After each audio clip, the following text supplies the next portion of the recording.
തിരുവനന്തപുരം കാഞ്ഞിരംകുളത്ത് മത്സ്യം കഴിച്ച 30ഓളം ആളുകൾക്ക് ഭക്ഷ്യവിഷബാധ ഉണ്ടായതായി റിപ്പോർട്ട്. തീരപ്രദേശത്തെ ചന്തകളിൽ നിന്നും വാങ്ങിയ മത്സ്യം കഴിച്ചവർക്കാണ് വയറിളക്കവും ഛർദിയും തലവേദനയും ഉണ്ടായത്. 30ഓളം ആളുകൾ ഇതുവരെ വിവിധ ആശുപത്രികളിൽ ചികിത്സ തേടിയിട്ടുണ്ട്. കാഞ്ഞിരംകുളം, പുതിയതുറ, പുത്തൻകട, ഊരമ്പ് തുടങ്ങിയ ചന്തകളിൽ നിന്ന് വാങ്ങിയ ചെമ്പല്ലി ഇനത്തിൽപ്പെട്ട മത്സ്യമാണ് ഭക്ഷ്യവിഷബാധയ്ക്ക് കാരണമായതെന്നാണ് കരുതുന്നത്.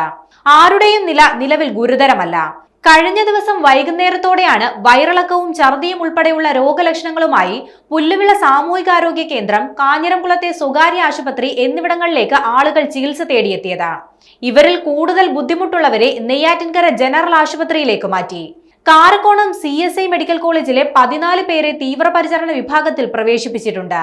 തലകറക്കം, ഛർദി, ശരീരവേദന, രക്തസമ്മർദ്ദക്കുറവ് തുടങ്ങിയവ മൂലം അവശരായ കൊല്ലങ്കോട്, ആയിക്കാങ്കുഴി സ്വദേശികളായ ആളുകളെയാണ് തീവ്രപരിചരണ വിഭാഗത്തിലേക്ക് പ്രവേശിപ്പിച്ചത്.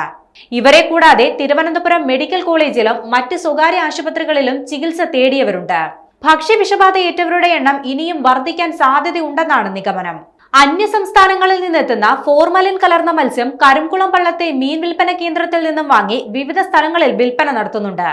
ഇത്തരത്തിൽ പള്ളത്തുനിന്ന് എത്തിച്ച മത്സ്യം വാങ്ങി കഴിച്ചവർക്കാണ് അസ്വസ്ഥതകൾ ഉണ്ടായത്.